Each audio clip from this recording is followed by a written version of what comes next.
truth is the most convincing story that maps onto reality, and that's why the central narrative is falling apart. Right now in the United States, people should not be walking around with masks. We must see the central narrative for the fiction that it is. We are Americans. While elections are sometimes messy, this was a secure election. The founders began the fight for human liberty and self-governance, and it's up to us to finish the job.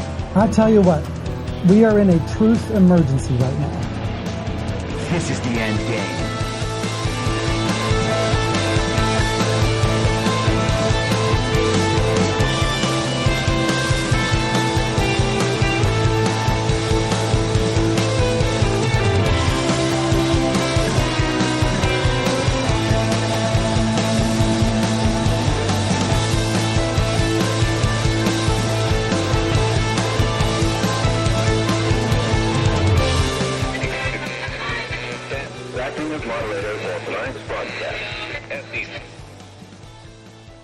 I'm your moderator, Chris Paul.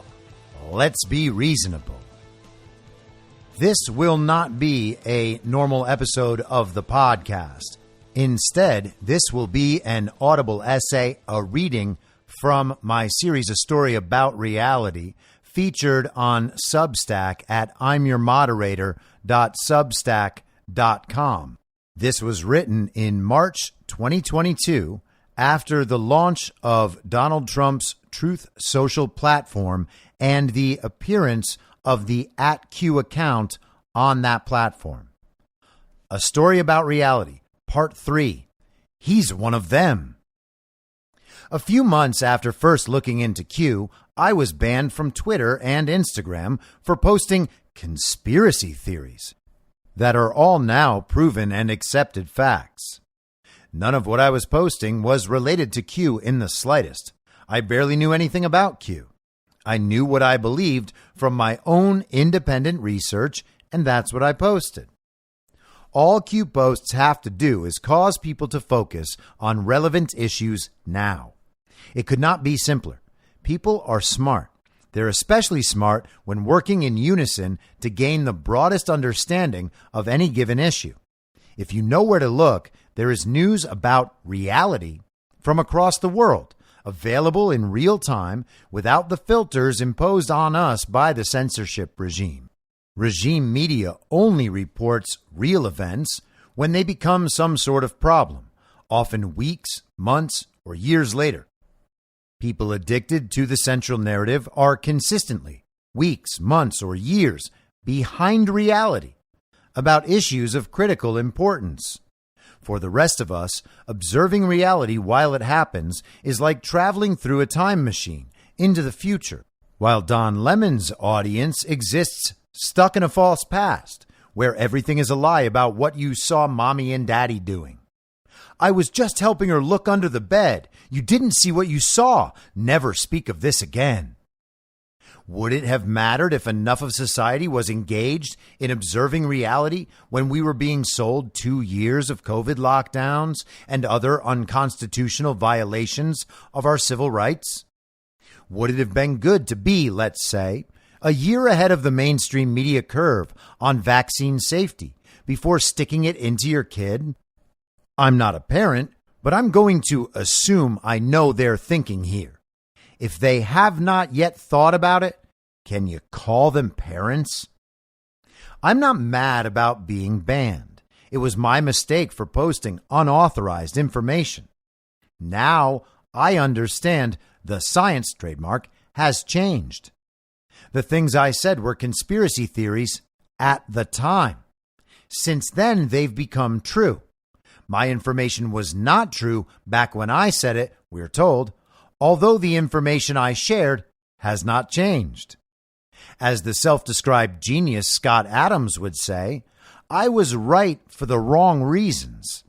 According to him, he was wrong for the right reasons. Someday I hope to hear how exactly the science trademark changed. My departure from legacy social media opened a world of unencumbered conversation that I hadn't experienced since studying philosophy in college. People would ask questions. Other people would chime in with what they know. People would tell me where to look for information, or suggest looking into a connected issue that might spark my interest. If I was wrong about something, they'd explain what I was missing and provide evidence to support their point of view.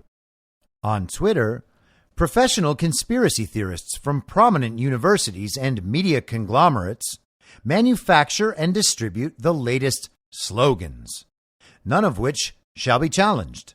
They do this because they benefit from doing it. It serves a higher goal, a higher power, if you will. On alternative platforms, it was the wild, wild west.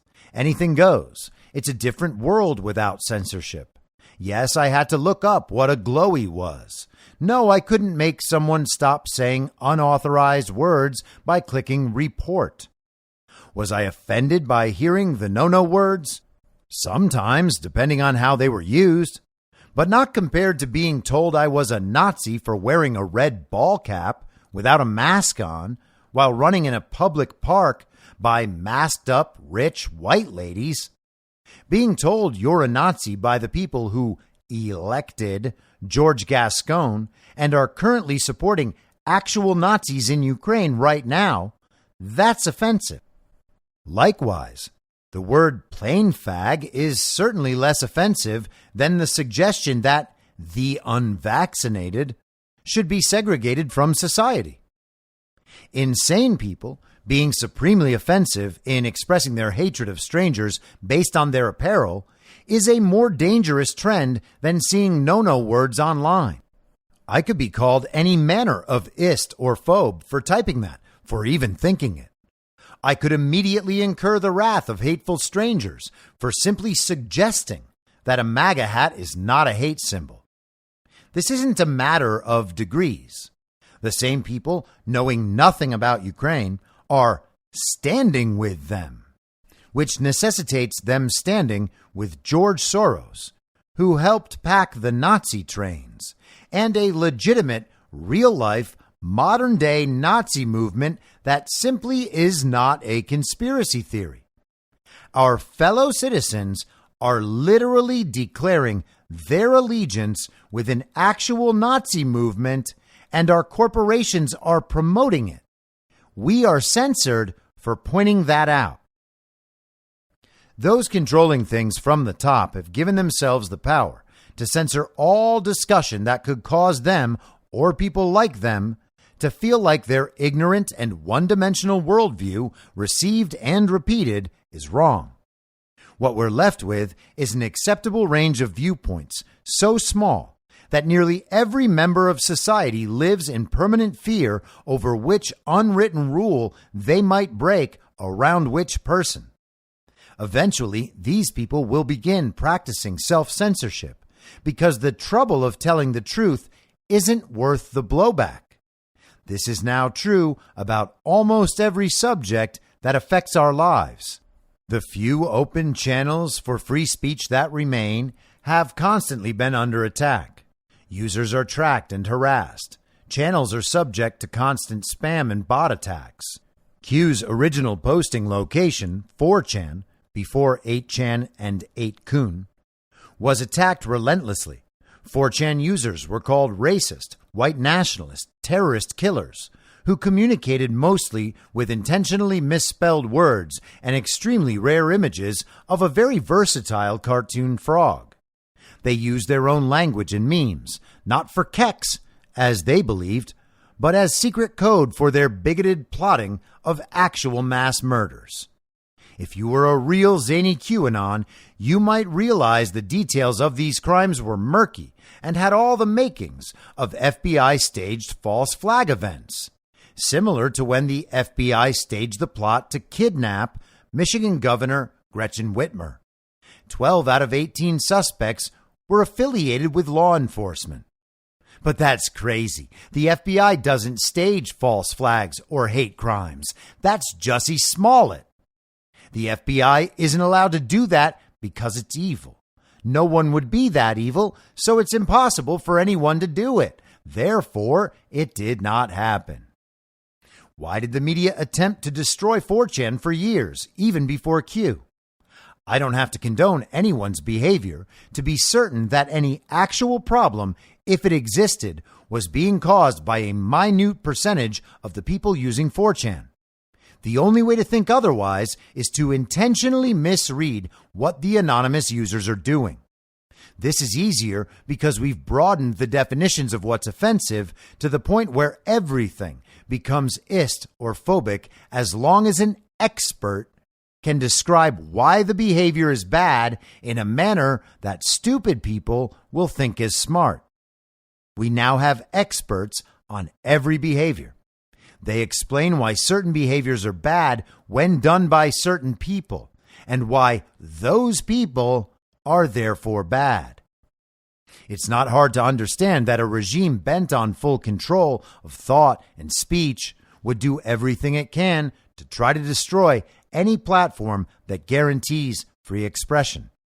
They do this because the use of propaganda and the forbidding of speech are their most effective tools. These tools are effective because the ideas supported by propaganda and censorship, two sides of the same coin, are so destructive, so depraved, and so anti-human that no sane person would ever vote for them on complete knowledge. If the ideas were popular and effective, there'd be no problem convincing sane, attentive people to go along. There would be no need to censor anyone if the ideas were appealing to a majority of people. Likewise, there would be no need to steal elections. As someone who didn't read a Q post until the second half of 2020, with only a few months of posts, which I paid very little attention to, before Q disappeared, I did not see the research operation in full swing, but much of it still exists and can be analyzed. It is probably the most massive research undertaking in the history of mankind. I'm not even sure that statement can be questioned. Vast libraries of knowledge accessible to anyone with the curiosity and moral character to simply look. There are very few subjects affecting today's political landscape that haven't been deeply researched by hundreds or thousands or millions of people in and around the Q information phenomenon. Consider the accuracy and depth of knowledge this implies relative to, say, the New York Times editorial board. In 2020, this group of whiny, attention-obsessed millennial bloggers got their editor fired for publishing a story by a sitting senator. Those bloggers did that to hurt Trump by proxy, protect domestic terrorists, and make sure those zany QAnons wouldn't find out what the Insurrection Act is. The controversy had the added bonus of keeping Times readers ignorant as usual, preferring to obsess about cancel culture. Trump supporters and people who pay attention to Q posts are portrayed as uneducated and unsophisticated. It's assumed that they did not go to college, which is not remotely true. Many in the community are experts in their respective fields, participating in the project to share knowledge and consider new questions. People who spend hundreds or thousands of hours researching and considering complex topics have educated themselves far better than any four-year university possibly could. The depth of understanding is incomparable, and it's absurd to argue otherwise. Our culture worships college, but can't describe the reason why. Education is important. Really? Then why are there so many thoroughly uneducated people with college degrees? They are simply indoctrinated in a false narrative about a false reality. There isn't a justification for our cultural worship of degrees. It was just marketing, and we purchased our own indoctrination. It will allow us to ascend to a better class of people, we were told. The cultural understanding says knowledge must be passed through the official filter of an authority. This in a day and age when gender studies is considered a legitimate field. The degrees and credentials mean nothing if the people possessing them use them for status and protection. Credentials provide legitimacy to everything the credentialed might say, even when blatantly lying. The educated hold up their diplomas as shields of expertise while supporting dishonest agendas. Who are you to question a doctor? Are you a biologist? For instance, Al Sharpton is a race grifter who, we're told, should be taken seriously because he's a reverend. The CNN crisis actor and communist Leana Wen is a doctor. The criminal drug lord Anthony Fauci believes himself to be the science trademark. Remove the credentials and call them what they are. See them as they are. There are smarter, more honest people in our society, many of whom have better credentials. Why does the television show us Sharpton, Wen, and Fauci instead? This has been A Story About Reality, Part 3, He's One of Them. You can find it at imyourmoderator.substack.com. I'll be back soon with Part 4. In my mind, that's the end game. If you're listening to this episode for free, you can support me and support the show and the work I do by signing up for a paid subscription at imyourmoderator.substack.com. You can do so for as low as $50 a year or $5 a month.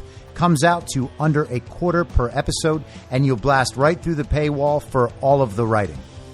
The merch store is www.cancelcouture.com, and you can find everything else by heading to Linktree.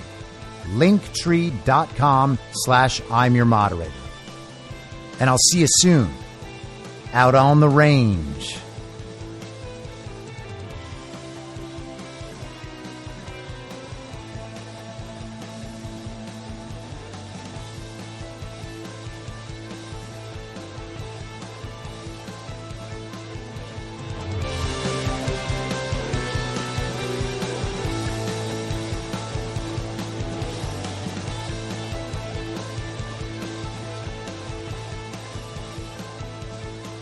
It's happening!